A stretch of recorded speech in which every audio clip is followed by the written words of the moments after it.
어느덧 9월도 며칠 남지 않았습니다. 다음 달부터는 이제 부동산 시장의 규제 끝판왕이라고 불리는 민간택지 분양가 상한제가 시행될 가능성이 있습니다.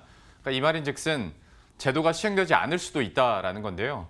이런 영향으로 부동산 시장도 좀 큰 혼란을 겪고 있습니다. 건설부동산부의 김현희 기자와 함께 관련한 내용 알아보도록 하죠. 민간택지 분양가 상한제에 대해서 10월부터 시행될 가능성도 있고 좀 미뤄질 가능성도 있는 거 아니겠습니까? 현재 분위기가 어떻게 진행되고 있습니까?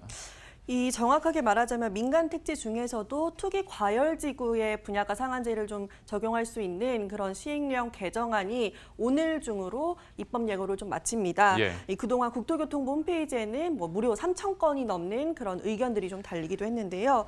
이런 의견들을 좀 살펴보고 또 법제처와 규제개혁심의위원회 등의 의결 절차 등을 걸쳐서 이르면은 다음 달 중순쯤에는 개정 절차가 좀 마무리될 걸로 보입니다. 그렇다고 해서 분양가 상한제가 바로 시행이 되는 것은 아닌데요. 국토교통부 장관이 위원장으로 있는 주거정책심의위원회라는 곳이 있습니다. 이 위원회를 거쳐서 이 구체적인 좀 시행 지역을 결정을 하게 됩니다.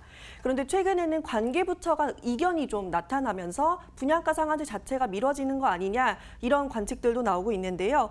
이 국토부 같은 경우에는 시장 상황이 좀 과열된 지역이다. 이런 지역에는 바로 좀 시행할 수 있다. 이런 입장을 내놓는 반면에 기재부는 신중론을 내세우고 있습니다.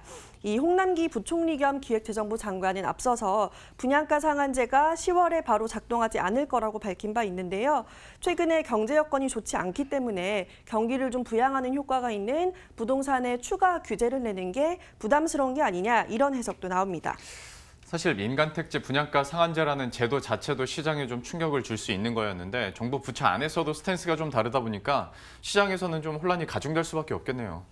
그렇습니다. 사실 분양가 상한제를 한다고 하면은 새 아파트 가격이 떨어지기 때문에 집값이 안정되고 좀 좋은 게 아니냐 이런 의견들도 많은데요. 예. 사실 최근에 서울 집값은 연일 상승세를 기록을 하고 있습니다. 바로 그만큼 시장에 집을 사자라는 신호가 좀 강해졌기 때문이라고 풀이가 되는데요. 이 부동산 114에 따르면 지난주까지 총 14주 연속 서울 아파트값이 상승세를 보였습니다. 특히 눈에 띈 점은 분양가 상한제 직격탄을 맞는 재건축 아파트값이 좀 크게 올랐다는 건데요. 지난 8월 달에 민간택지 분양가 상한제 확대 시행을 발표했을 때는 재건축 아파트값이 마이너스로 돌아섰습니다. 네. 그런데 최근 들어서 분양가 상한제 시행 시점이 좀 불투명해지면서 추석을 낀 2주 동안 가격이 0.2% 넘게 오른 건데요. 이 저렴한 급매물 위주로 좀 장기적인 관점에서 투자를 하는 사람들이 늘었다라는 판단이 나옵니다. 그만큼 분양가 상한제의 효력을 좀 의심하는 그런 투자자들도 있다는 분석도 나옵니다. 예. 특히 재건축, 재개발 조합에서도 좀 볼멘 소리가 나오는데요. 예. 분양가 상한제로 부담금이 커지면은 이 조합원들은 물건을 좀 팔 수밖에 없잖아요. 그렇게 되면은 이 10억 원이 넘는 비싼 재건축 아파트들을 사들이는 거는 결국 현금 부자가 아니겠냐, 이런 주장도 나옵니다. 시장 내에서도 참 여러 가지 목소리가 나오고 있는 가운데 어떤 공급 측면에서도 한번 보자면 아무래도 규제 시행 전이어서 그런지 요즘에 분양 물량 쏟아지고 있잖아요. 이 현상을 어떻게 해석할 수 있을까요? 최근에 분양 예정 물량이 예년보다 훨씬 많게 잡히면서 건설사들이 좀 밀어내기 분양을 하고 있다 이런 관측도 나오고 있습니다. 예. 특히 눈에 띄는 거는 최근에 견본주택 문을 연 상하 2차 강남에 있는 아파트 재건축의 견본주택인데요. 이 단지는 사실 그동안 좀 높은 분양가를 받기 위해서 허그의 분양가 규제를 받지 않는 후분양을 좀 추진을 해왔습니다.